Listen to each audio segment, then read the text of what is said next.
Hello, and today's market showed a much better picture. All indices turning into the green. Well, before I get into the details of the market, I thought we'll give an update, being Wednesday, on the monsoon progress, right? Because that's, as you know, is very key for food inflation and potential RBI policy views. So, from that point of view, the IMD released their usual Wednesday update, and the news is somewhat good and somewhat not so good. So what is it first? First of all, 1st of July was much better than the month of June. We had a deficit only of a 4% in the deficit. However, this first half itself is again two halves. His 1st to 10th was very good, but 11 to 15 has not been good because there's been a 67% below normal in the next 11th to 15th of July. Right? So that point of view, it brings me to the fact that this narrows, the July number itself is being better, narrows our overall deficit to 23% from the 37% at the end of June. So overall progress of the monsoon has been better in July despite the 11th to 15th drop, right? But what's probably more important for us, because ultimately the monsoon is not about roads flooding and it's not about anything, it's about the sowing for the Kharif crop. So the geographical spatial distribution of the monsoon is important, and there the data reveals that the north has been by and large okay, and Andhra Pradesh has been somewhat okay. So Uttar Pradesh and Andhra Pradesh were okay, but the rest of the country is projected to remain a bit dry. So almost 56% of the country's total area is expected to be deficient. What is the meaning of deficient? 20% less than the average. So now when you look at the geographic regional performance, say north to northwest India showed only a 7% deficit. Central India, which is the main rain-fed agriculture, because they don't have perennial rivers like the Ganga or whatever coming through, they had a 30% surplus. So there was good monsoons in the central India, this Madhya Pradesh and surrounding areas. So that's good. But South India was 35% deficit, and east and northeast also was a 35% deficit. So clearly a very spatially unevenly distributed monsoon. That's the take.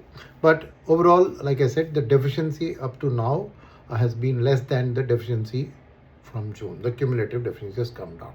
So I would say a so-so kind of a result, reasonably okay, but with some concerns in terms of the sowing pattern, which we'll come to know a bit later, right? So that was the monsoon update. Apart from that, from a macroeconomic perspective, no further Trump shenanigans. So the Brent crude remained at the $85 level. So the dollar index, the US interest rates were all roughly similar. I think US interest rates were up about 5 basis points from 4.56 to 4.61.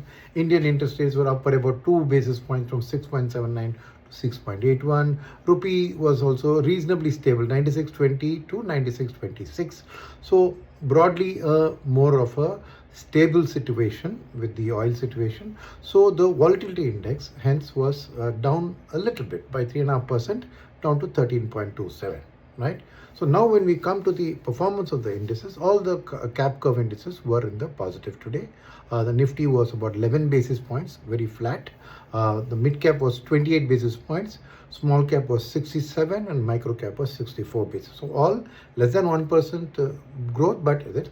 And as you can see from the pattern as I read out, the smaller cap and the micro cap have done better than the large cap and the mid cap. So clearly needy is been at play today. So looking at the advanced decline ratio from yesterday's horrible one, which was 800 to 2100, today it has doubled. The number of advances from 800 has gone to 1600 today, and the declines were only 1400. So slightly tilted in favor of advances, again giving the signs that needy was at play today, right? What about the FII-DI flows? FIS were 700 crores negative, and the back to the pattern. When the FIs were only 700 crores negative, DIs were only 700 crores positive. Again, that matching principle seems to have come in, but DIs have a logic to that. Let's wait for the earnings season.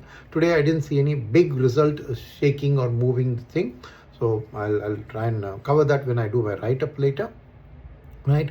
And looking at the sectors, today's top sectors were, because of the good news from the monsoon, the interest rate. You saw the rate sensitive, some of the rate sensitives.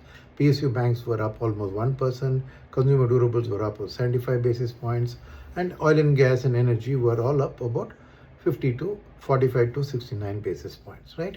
What was the bottom? Metal, but not very much, just 11 basis points down. IT, however, was about 67 basis points down. So clearly, IT, after that jump over Friday and Monday, I think yesterday and today, IT has again started retracing its steps. Because the bad news was that IBM has officially admitted its failure to address the AI situation, and there's a huge correction in the stock price, and some of that sentiment probably spilled over to IT today also, right? And other than that, again, FMCG was about 0.5% down today, right? So that's a good summary for today, and I would say that due to the excess correction yesterday, I think there was a good recovery, and Nidhi came back and bought a few stocks. DIs and FIs were a little calmer today, not much of action, right? So that's my summary for today, right? The highlight is Monsoon has made decent progress, but it's a very uneven progress. That's the takeaway for today. Thank you.